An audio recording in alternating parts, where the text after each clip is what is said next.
Oi gente, tudo bem? Eu vim aqui para contar para vocês o que eu tenho lido e assistido nos últimos tempos. Eu tinha feito um vídeo, no ano passado, falando das minhas leituras preferidas do ano, e aí eu acho que eu decidi que eu vou compartilhando aos poucos, as coisas que eu tenho consumido, assim. O som tá péssimo, desculpa. Infelizmente não posso fazer nada. Mas é isso. Os dois últimos livros que eu li foi esse daqui, que não dá pra ler o título porque é velho pra caralho. A Idade da Razão, do Sartre. E esse livro eu achei na casa da minha avó. Eu já tinha achado esse livro há um tempo atrás, e aí eu fiquei com vontade de ler.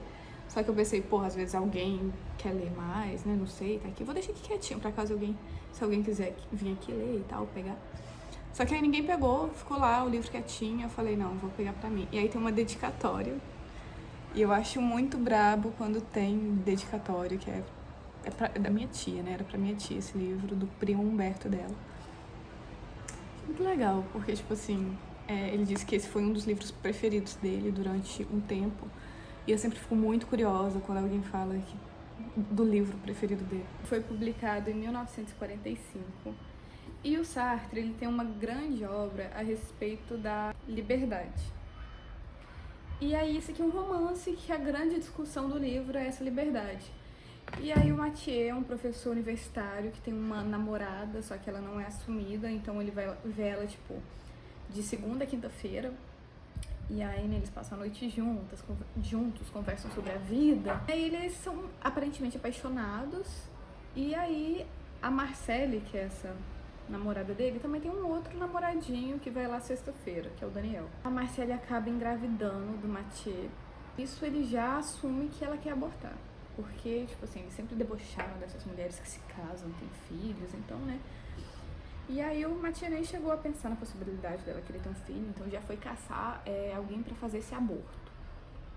As opções que tinham disponíveis eram pessoas bem carniceiras, assim, eram péssimas opções. E aí ele decidiu que ia levar ela no melhor aborteiro da cidade, né? Que era muito caro. E aí ele começa essa peregrinação de tentar conseguir o dinheiro para que a Marcelle faça esse aborto. E aí entra o Daniel nessa história, e o personagem do Daniel é um personagem mau, basicamente, ele é ruim. Só que é um personagem muito bem construído, eu acho ele muito engraçado, tipo, o início dele já é bem perverso, sabe? Ele, tipo, decide que vai matar os gatos dele, porque ele não quer ter apego em nada da vida dele. E acaba que não mata os gatos, assim, mas ele tem fluxo de consciência muito grande, assim. E aí quando ele chega em casa, tá lá o Mathieu pedindo dinheiro pra ele, porque eu acho que eles são amigos, enfim, ele tem algum... Eles se conhecem, assim. Aí ele não dá o dinheiro pro Mathieu, descobre que a Marcelle, né, a namorada dele, tá grávida. Ele não gosta da Marcelle, ele meio que desgosta dela, enfim, ele é um cara muito esquisito, no filme você vai descobrir o porquê. Mas... E aí nessa história toda, assim, tem uma grande discussão sobre o Mathieu não querer abrir mão da liberdade dele. Porque o Daniel fala, por que você não casa com ela? Casa com a Marcelle. Eu sei que você não quer, mas quando você faz algo que você não quer, você se conhece. Ele fala algo do tipo, te faz muito livre você fazer algo que você não quer fazer. Enfim, e aí entra nessa discussão toda, e aí o Mathieu, ele sai com os alunos dele, assim, alunos mais novos, sabe? Ele meio que flerta com uma aluna dele.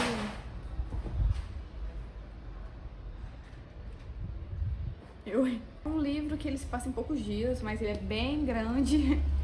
E eu demorei pra ler ele é meio lento, eu tava bem habituada a ler livros contemporâneos, aí quando você pega um clássico pra ler depois de muito tempo sem ler, você tem uma certa dificuldade, mas ele é um ótimo escritor, então, tipo assim, tem algum momento quando você pega onda, você começa a acompanhar a história, é bem bom, assim. Uma tia bem escrota, assim, eu achei, né, mas lógico, tô olhando com os olhos de hoje. E... enfim, sei lá, ele faz umas escolhas meio estúpidas, eu acho. Ele quer tanto ser livre que isso acaba sendo um tipo de prisão para ele mesmo, sabe? Tipo, é porque a idade da razão é a idade que ele tá, que no livro é 35 anos. E aí falam, porra, Matias, você tá na idade da razão, tá na hora de casar, porque tem uma hora que ele pede dinheiro pro irmão dele também. E aí o irmão dele dá tipo um fecho nele, sabe? Tipo, toma tenência, cara, pelo amor de Deus, sabe? Aí, enfim, é uma história bem interessante, eu gostei. Se você tem interesse em assuntos relacionados à liberdade e gosta da obra do Sartre, eu acho que vai ser um livro bem interessante. Outro livro que eu li foi esse daqui, O Deslumbramento, da Marguerite Duras. Eu já li um livro dela antes que se chama O Amante, e O Amante eu fiquei completamente apaixonada. É um livro, é uma história real, é quase autobibliográfica. Enfim, ela tem uma história de vida muito, muito tensa. Eu posso falar desse livro depois. E eu amei esse livro, eu amei a forma como ela contou, sabe, a narrativa. Ela escreve muito bem. Me pegou muito, O Amante, então eu quis muito ler outros livros dela. Esse daqui, O Deslumbramento, eu não gostei tanto, assim, tipo, tanto quanto o outro. Mas é um bom livro, é basicamente a história da LOL, a LOL Visten, é contada pela perspectiva do amante da melhor amiga dela, basicamente. Então, a LOL, quando era adolescente, ela se apaixonou por um homem um pouco mais velho. Eles iam se casar, ficaram noivos, iam se casar. E aí, certo dia, num baile, esse cara sai pra dançar com uma outra mulher mais velha. Eles aparentemente se apaixonam, e aí ela fica puta, dá uma surtada esquisita lá. E aí o cara vai embora com a mulher e nunca mais tem, tipo assim, tem notícias depois dele, só de se muda e tal. E aí, esse é um grande trauma da vida da LOL. E aí ela, enfim, depois ela conhece outro cara, ela se muda, mora 10 anos em uma outra cidade, e aí ela é super sistemática, assim, super organizada e tal. E aí depois de 10 anos ela volta pra cidade dela, aí ela começa a caminhar pela rua, né? Aí ela entra em contato com essa amiga dela, Tatiana, porque essa amiga dela tava no evento quando esse evento ocorreu. E aí todo mundo lembra dela, né? Todo mundo nessa cidade pequena lembra dela como essa menina que foi abandonada no baile. E aí essa amiga dela, Tatiana, ela tem um amante, e quem conta essa história é esse amante.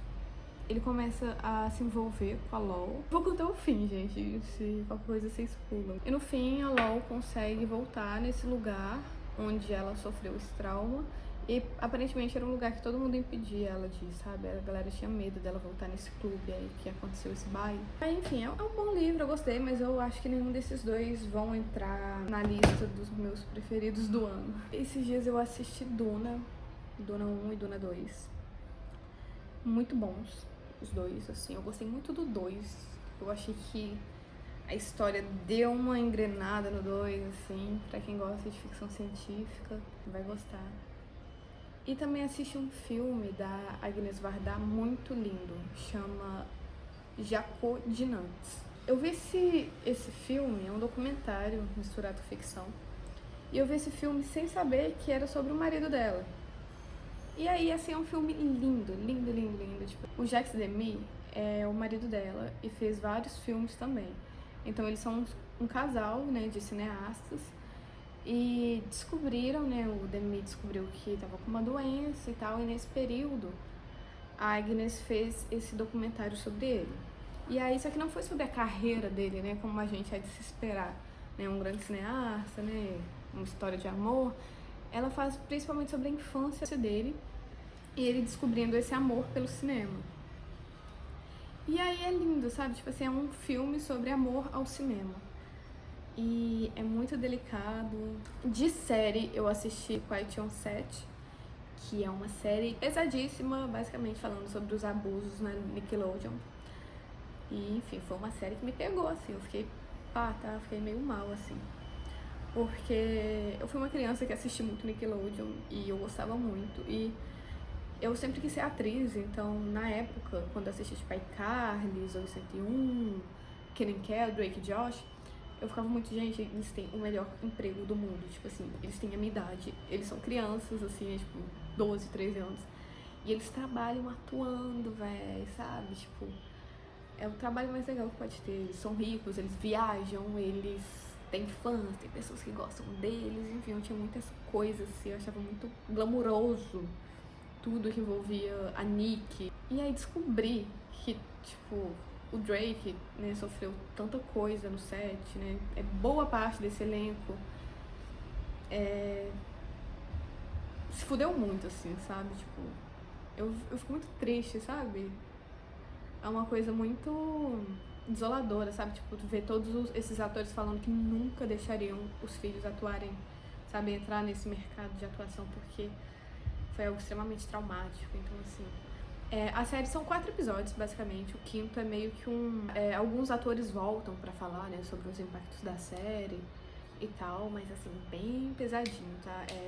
Tipo, 3 abusadores confirmados que, tipo, foram presos, né, foram sentenciados e tal, no set deles. Isso é muito bizarro, é uma história muito bizarra, eu achei muito esquisito. E outra série que eu tô assistindo agora é Sex and the City, e tá sendo muito interessante, porque agora voltou pra Netflix, então tem um monte de gente assistindo, então no Twitter estão muito falando sobre isso, e aí tem 2 grupos. Tem um grupo da galera que fala, porra, não, série branca do caralho, que de fato é uma série branca, meio um feminismo liberal, porque é basicamente sobre 4 amigas ricas que têm mais de 30 anos e são bem-sucedidas e moram em Manhattan e usam roupas lindas, e elas sofrem por homem, basicamente. Então, tipo assim, elas só falam de homem a série inteira, só elas falam de macho. Eu tô na 2ª temporada, mas pelo que eu entendi até agora é isso, basicamente. E aí tem gente, tipo assim, que tá problematizando muito a série, e tem gente que fala, tipo, gente, é só uma série boba, assista de boa. Eu não sei exatamente que lado que eu tô, não sei ainda, né? Mas lógico, né, que envelheceu mal, tem muita coisa que envelhece mal, né, dos anos 90 pra cá. Mas são discussões que eu acho interessante de acompanhar, sabe? E eu acho as atrizes muito boas, especificamente a atriz que faz a Samantha, a Kim Cattrall. Ela é muito foda, velho. Tipo assim, eu acho muito braba como ela constrói a linguagem corporal, expressão, microexpressão da Samantha. Eu acho ela uma personagem muito braba mesmo. Vou tentar trazer esse formato de vídeo, não sei se tá dando certo, não sei se eu quero fazer isso, pra ser honesta também. É algo que eu tinha vontade de fazer há um tempo, assim, e eu não fazia por conta do celular, basicamente. Por causa de tempo também, né? Agora minha faculdade tá de greve, eu tô mais à toa. Então... Mas é isso, basicamente. Eu tô testando esses formatos, eu não sei se funciona. Eu imagino que a luz agora deve estar horrível, porque tá no fim de tarde. Mas enfim, né? É isso, gente. Se tiverem alguma recomendação aí de filme, série, livro, recomenda aí pra nós.